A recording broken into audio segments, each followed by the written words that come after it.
বেশি দেরি নেই পুচকু আসতে। আচ্ছা তোমার দাদাভাই আসতে পারবে কিনা সেই কষ্টটা হচ্ছে। আজকে সকালটা শুরু হয়েছিল ঠিক এইভাবে। যখন আমি ঘুম থেকে উঠলাম মা বললো যে এক জায়গায় যাওয়ার আছে, তো আমাকে কাপড়টা পরিয়ে দিতে হবে। তো অমনি আমি ফ্রেশ হয়ে সোজা চলে এসেছি মায়ের কাপড় পরাতে। তোমরা সবাই এখনও কে কে মাকে কাপড় পরিয়ে দাও, কুচি ধরে দাও, একবার আমাকে কমেন্ট করে বলবে। আশা করছি তোমরা সবাই খুব ভালো আছো, আমিও খুবই ভালো আছি। তো আমি প্রেগনেন্সিতে না খুবই খারাপ হয়ে গেছি দেখতে, আর আমার অনেকটা ওয়েট লস হয়ে গেছে, তোমরা দেখতেই পাচ্ছ। একেবারে কি বলবো, পাতলা হয়ে গেছি। তো যে হাতে যে মাদুরিটা পরা আছে না, সেটা বারবার না খুলে খুলে চলে আসে। তো শাড়ি পরাতে গিয়েও খুলে চলে এসেছিলো, তাই মা একটু ওপর দিকে উঠিয়ে দিল। তো দেখো মাকে আমার কাপড় পরানো পুরোপুরি কমপ্লিট হয়ে গেছে। মা এখন সাজগোজ করছে, আর মা কিন্তু যাবে বাইরে, তো সেই জন্য সকাল থেকে সব কিছু রান্নাবান্না করে নিয়েছে, মানে ভাত রান্না করে নিয়েছে, তরকারি। তো আমি এখানে সকালের খাবার তো হরলিক্সটা করতে চলে এসেছি। আর মা বাইরে গেলে কোনো চিন্তাই থাকে না, মানে সব কিছু রান্না টান্না করে দিয়ে যায় আমাকে, ঠিক আছে, যা যা খাবো আমি আর কি সব কিছু করে দিয়ে গেছে। আসলে একটা মিটিং আছে আমাদের গ্রামেরই কাছে, মানে যেখানে ক্লাবে আমাদের কালী পুজো হয়েছিল সেই ক্লাবটার কাছে। তো আমি হরলিক্সটা গুলছিলাম আর হচ্ছে বাইরের দিকে তাকিয়ে দেখছিলাম যে কে কে এসছে না আসছে, কারণ সবাই এলে মাকে বলতে হবে। তো সেই জন্য আমি ইনফরমেশন দিচ্ছিলাম যে হ্যাঁ সবাই চলে এসছে, তুমি এবার যেতে পারো। একজন আমাকে কমেন্ট করেছে যে এই সময় নাকি পুজো করতে নেই। তো দেখো আমাদের এইদিকে কিন্তু এরকম কিছু নিয়ম নেই, বা আমাকে কেউ কিন্তু বলেনি। আমাদের এদিকে সবাই আমাকে বলেছে হ্যাঁ এই সময় ঠাকুর সেবা নিয়ে থাকতে হয়, গীতা মহাভারত এরকম পড়তে হয়। তো এইসবই শুনেছি, নাম কীর্তন শুনতে হয়। আমাকে কেউ কিন্তু একবারও বলেনি যে এই সময় পুজো করতে নেই। আসলে ভগবানকে ডাকা নিয়ে যদি কোনো নিয়মকানুন থাকে সেটা আমি মানি না। ভগবানকে ডাকতে সব সময় পারে মানুষ, ঠিক আছে। ভাই যাবে এক জায়গায় ভোজ খেতে, ঠিক আছে, নেমন্তন্ন আছে, তো ওই একাই যাবে। তো আমরা কেউই যাচ্ছি না, সেই জন্য ডিমের ঝোলটা খেয়ে নিচ্ছে। ডিমের ঝোল করেছে ভাতে, তো ডিমটা খাচ্ছে, ঠিক আছে, তারপর ভোজ খেতে যাবে। তো এখন আমি ঘুম থেকে উঠলাম দেখতেই পেলে। তো এবার আমি ঠাকুরকে ধূপ জল করবো, আর আজকে তোমাদের সাথে গোপাল সেবাটা পুরোপুরিভাবে শেয়ার করবো, ঠিক আছে। তো দেখো, আশা করছি ভালো লাগবে। এই যে দেখো গোপাল সোনা বসে আছে সিংহাসনে, আর এই যে গোপালের নতুন সোয়েটার, জামা আর গামছা, এদিকে আতপ সিঁদুর নিয়ে নিয়েছি, গোপালের খাবার নিয়ে নিয়েছি। আর স্নান করানোর জন্য এখন একটা ছোট্ট মতন গামলা পেয়েছি, ছোট্ট গামলাতেই স্নান করায়। এদিকে চন্দনটা এখনও বাটিনি, আমি বাটবো। আর স্নানের জল, ঘি, মধু, গঙ্গা জল, এদিকে সন্ধে প্রদীপ, ধূপ সব কিছু আমি হাতের কাছে রেডি করে নিয়েছি। তো চলো এবার আমি গোপাল সেবাটা শুরু করি, আর তোমরা ভিডিওটা দেখতে থাকো, আশা করছি ভালো লাগবে।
আমি তোমাদের সাথে গোপাল সেবাটা শেয়ার করা অনেকদিন আগে থেকেই বন্ধ করে দিয়েছিলাম, কিন্তু নিজের অজান্তেই আজকে একটা খুব ভালো দিনে তোমাদের সাথে আমি গোপাল সেবাটা শেয়ার করলাম।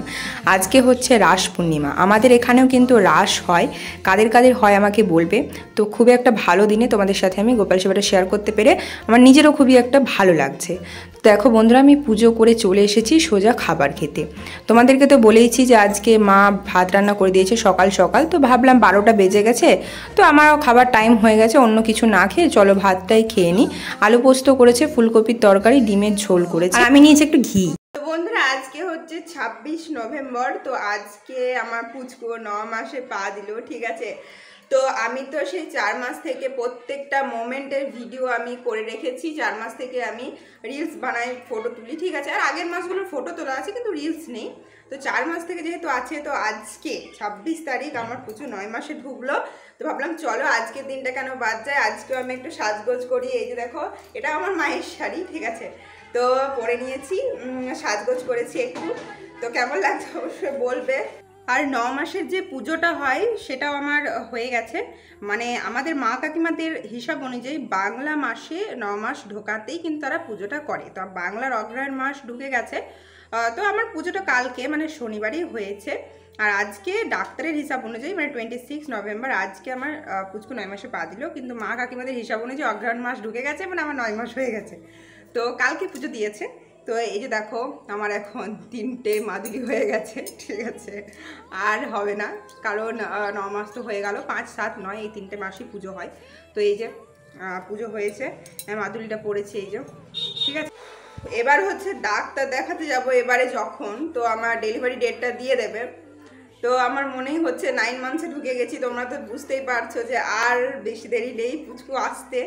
তো সেই যে একটা আনন্দ হচ্ছে, তো ডেলিভারি হবে আর কিছুদিন পর পুচকুকে দেখতে পাবো, তোমরাও দেখতে পাবে আমার পুচকু সোনাকে, ঠিক আছে। কিন্তু একটা মনের মধ্যে ভয়ও কাজ করছে, মানে এরকম মোমেন্ট কি বলবো, সত্যি খুব ভয় লাগছে। এই সময় তোমার দাদা ভাইও পাশে নেই, আর হচ্ছে ও ছুটি পাবে কি না সেটাও আমার জানা নেই। আর ওই সময় নিজের হাজব্যান্ড যদি পাশে থাকে তাহলে খুবই সাহস পাওয়া যায়। তো ছুটি পাবে কিনা আমি সেটা বলতে পারছি না, তবে চেষ্টা করবে আসার, তবে গ্যারেন্টি তো একেবারে দিতে পারিনি, আর আমিও বলতে পারছি না। তো সেই জন্য কান্না আসছিল নিজের মনের মধ্যেই, কষ্ট হয় আর কি। তো আমি ভিডিও করতে করতে কান্না করে ফেলেছিলাম, যে এটা ভেবে যে আর কিছুদিন পর ডেলিভারি হতে চলেছে। তো আনন্দ হচ্ছে, আবার ভয়ও লাগছে তোমার দাদাভাই আসতে পারবে কি না, সেই কষ্টটা হচ্ছে, ঠিক আছে। এর থেকে আমার কিছু ভয় নেই, জানি ঠাকুর আছে, সব কিছু ঠিক হয়ে যাবে, তোমাদের আশীর্বাদে সব কিছু ভালো হবে আমি জানি। তো তোমাদের দাদাভাই আসতে পারবে কি না, এই আমার একটা টেনশন কাজ করছে সবসময়, যে ও আসতে পারবে কি পারবে না। ঝড় এলে তুই সাথে থাকলে কি ভয়, তোর ঠিকানায় পাঠালাম হৃদয়, প্রেম হলে। দুপুরে ভিডিও করতে করতে এতটাই মনটা খারাপ হয়ে গিয়েছিল যে সোজা নিচে এসে আমি শুয়ে দিয়েছিলাম, আর শরীরটা একটু খারাপ লাগছিল। তো আজকে যেহেতু রাস পূর্ণিমা ছিল, আমি সন্ধেবেলা তো সে বাইরে বেরোতে পারবো না, তাই ভাই নিয়ে এসেছে প্রসাদ, আমি আর মা সেটাই বসে বসে খাচ্ছিলাম।